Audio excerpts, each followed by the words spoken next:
పల్నాడు జిల్లా నరసరావుపేట జేఎన్టీయూ అధ్యాపకుల ఆందోళన. ఎటువంటి ఇంటర్వ్యూలు లేకుండా రెన్యువల్ చేయాలని, బ్రేక్ పీరియడ్ను 15 రోజుల నుండి 5 రోజులకు తగ్గించాలని డిమాండ్. నిబంధనలకు విరుద్ధంగా కాంట్రాక్ట్ అధ్యాపకులను ఇబ్బంది పెడుతున్నారని, విధులను బహిష్కరించి ప్రిన్సిపాల్ రూమును ముట్టడించిన అధ్యాపకులు. న్యాయం జరగకపోతే ఆందోళనను ఉధృతం చేస్తామన్న కాంట్రాక్ట్ అధ్యాపకులు. అగెనిస్ట్గా గవర్నమెంట్కి చెడ్డ పేరు తెచ్చే విధంగా ఇక్కడ ఉన్న అధికారులు ప్రవర్తించడం చూస్తుంటే ఇక్కడ ఏదో ఇంటెన్షనల్గా గవర్నమెంట్ని ఇబ్బంది పెట్టాలనే సూచనతో ఇక్కడ జరుగుతున్నట్టుగా ఉంది. ఈవెన్ లోకేష్ గారిని మేము కలిసాము, లోకేష్ గారు కూడా పాజిటివ్గా స్పందించారు. ఇక్కడ యాప్సీకి వెళ్ళాము, కోనా శశిధర్ గారు కూడా పాజిటివ్గా స్పందించారు. కానీ ఇక్కడ యూనివర్సిటీలో ఎక్కడ 14 యూనివర్సిటీలో లేని విధంగా ఇక్కడ ఇంటర్వ్యూస్ కండక్ట్ చేసి టెస్ట్ లాగా పెట్టేసేసి ఇక్కడ మార్క్స్ ఎవాల్యుయేషన్ చేసి మెరిట్ బేస్డ్గా చేసి ఇక్కడ మమ్మల్ని ఇబ్బంది పెట్టడం ఇప్పటిదాకా ఈ కాలేజీ పుట్టినప్పటి నుంచి కూడా ఎప్పుడూ లేదు.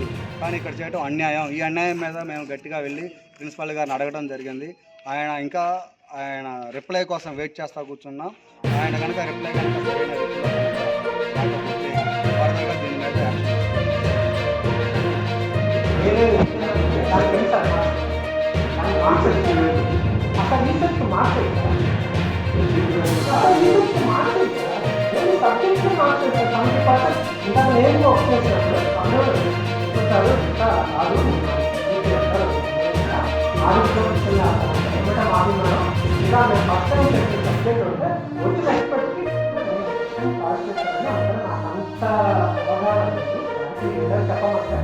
మీరు పనుల్లో కూర్చుంటే నేను ఇక్కడ కూర్చున్నాను. ఏది ఇందులో బేసిక్గా బయట అనుకుంటాను.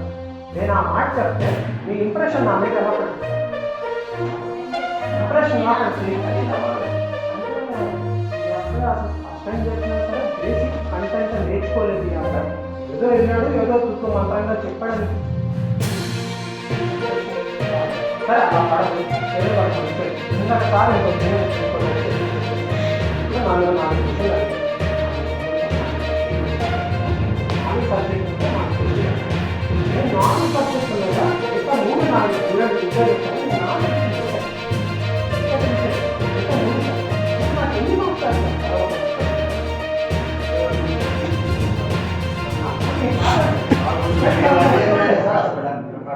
Actually depends on expectation. ఇక్కడ 4 క్వశ్చన్కి 40 మార్కులు, 10 క్వశ్చన్ అయితే 10 ఇంకా 40 మార్కులు.